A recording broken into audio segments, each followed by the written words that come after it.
ক্ষমতায় বসলেও এখন পর্যন্ত জনসমক্ষে দেখা যায়নি আয়াতুল্লাহ মুজতবা খামেনিকে। পর্দার আড়াল থেকে রাষ্ট্র পরিচালনা করছেন ইরানের নতুন এই সুপ্রিম লিডার। কিন্তু আড়ালে থেকেও কিভাবে যুদ্ধের নিয়ন্ত্রণ রেখেছেন মুজতবা খামেনি, বিস্তারিত জানাচ্ছেন শিহাব ইসলাম।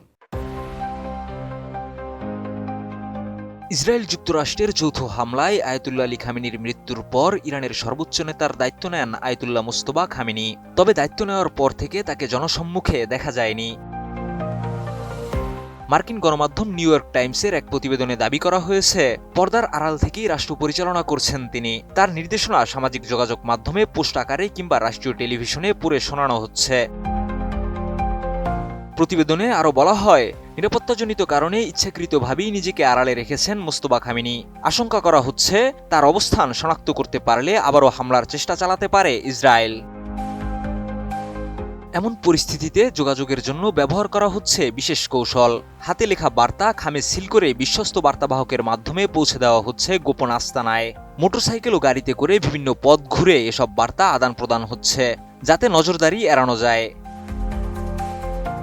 একই প্রতিবেদনে আরও দাবি করা হয়েছে, হামলায় গুরুতর আহত হলেও মানসিকভাবে সচেতন রয়েছেন মুজতবা খামেনি। তার মুখমণ্ডল ক্ষতিগ্রস্ত হয়েছে এবং একাধিক অস্ত্রোপচার করতে হয়েছে। এমনকি একটি কৃত্রিম পা প্রতিস্থাপনের প্রয়োজন হতে পারে বলেও উল্লেখ করা হয়েছে।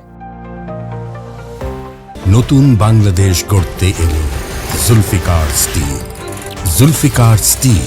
জানা গেছে, ইরানের প্রেসিডেন্ট মাসুদ পেজেশকিয়ান ও স্বাস্থ্যমন্ত্রী সরাসরি তার চিকিৎসায় যুক্ত রয়েছেন। বর্তমানে একটি গোপন স্থানে চিকিৎসকদের তত্ত্বাবধানে আছেন তিনি। তবে সব দাবিকে শত্রুপক্ষের প্রচারণা বলে উড়িয়ে দিয়েছে খামেনির এক্স অ্যাকাউন্ট থেকে দেওয়া একটি পোস্ট। সেখানে বলা হয়েছে, এ ধরনের প্রতিবেদন ইরানের ঐক্য, জাতীয় নিরাপত্তা দুর্বল করার চেষ্টা।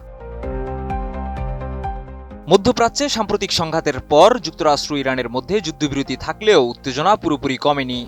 বিশেষ করে হরমুজ প্রণালী ঘিরে এখনও বিরাজ করছে অচলাবস্থা। সব মিলিয়ে পর্দার আড়ালে থেকেও ইরানের ক্ষমতার কেন্দ্রবিন্দুতে রয়েছেন মুজতবা খামেনি। তবে তার এই গোপন নেতৃত্ব কতটা কার্যকর হবে তা নিয়েই এখন আলোচনা চলছে আন্তর্জাতিক অঙ্গনে।